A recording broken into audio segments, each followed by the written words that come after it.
Welcome back to LixelStudio software tutorial. In this video, we'll cover the basics about project processing.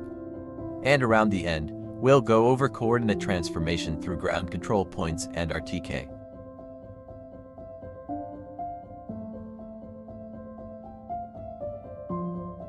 First, to copy out the data from the scanner, connect it to the computer, and turn on the USB mode. Select the data you want and save it to your local disk.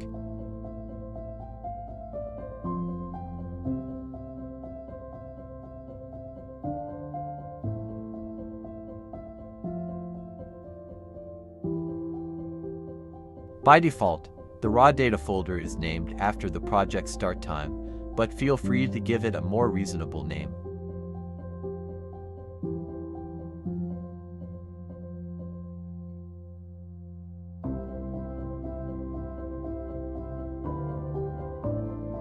Once the raw data is ready, start the software. You can choose to create a new project or open an existing one. Here, I'll create a new project as an example. We recommend creating a project in a local disk with a great amount of free space. And make sure that the free space is larger than 5 times the raw data size. If you are considering doing point cloud enhancement for L2Pro data, or generating panoramic images, then even more free space is needed. Consult our website's frequently asked questions section for more details about space requirements for different upsampling settings.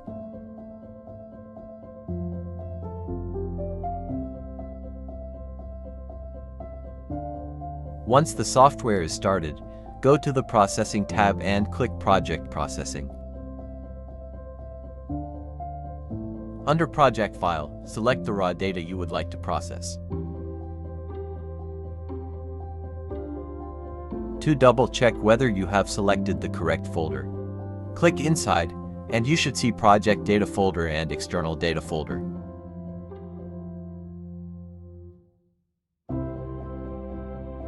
If you are not interested in performing coordinate transformation, then you can untick the ground control point and GNSS boxes. Below, in the coloring settings, coloring using the internal or built-in camera is selected by default, and is the only available option for K1 and L2Pro. If you are using L2 within Insta360, then select external camera with a Type 3 mount. Later, if you would like to build a mesh model or do panoramic overlay, then tick the Output Panoramic Image box. In the advanced settings, Dynamic Object Removal will remove the moving objects such as cars and pedestrians, and is selected by default. During the scan, if you have performed a start-to-end loop, or whenever the start point and end point is within 1 meter, you can check this start-to-end loop closure box. And then, if you would like to load in the result data automatically after project processing, tick this box. For L2Pro data, there will be an option called Point Cloud Enhancement, which increases the density of the result point cloud data for better visual effects. The distance indicates the distance between the adjacent two points, and thus the smaller this number, the denser the result.loss will be. When this option is selected, the result data will be separated into chunks, and thus cannot be used for mesh function. To perform this function, make sure that your high-performance computer has a large enough disk space. For detailed computer configuration requirements and estimated processing time, consult the Point Cloud Enhancement section on our frequently asked questions page. Finally, Robust Mode option should be left off until advised. You might be asked to enable it as indicated by the PDF report when you encounter certain errors. After you've specified all the settings, hit Start, and the task will begin. You can check the progress by clicking the blue bar below. For the steps of project processing, SLAM mapping and optimization steps will rebuild and refine the point cloud structures. The filtering process denoises and smooths the point cloud. Dynamic object removal erases the moving objects before colorization. And lastly, panoramic images will be generated if specified.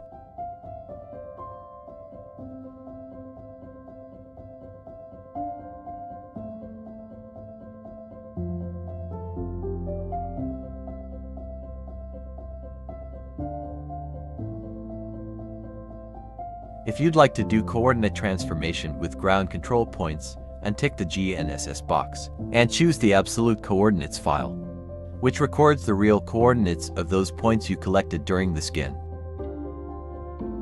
This file should have the following structure: point number, which should be the same as your input on the app doing the scan, easting, northing, and height.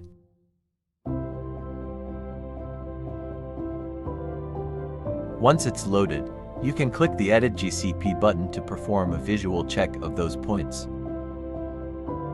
The left window shows the points recorded by the scanner, while the right window shows all the entries in the absolute coordinates file. Click OK when the points from the two windows match each other. And proceed with other settings as needed.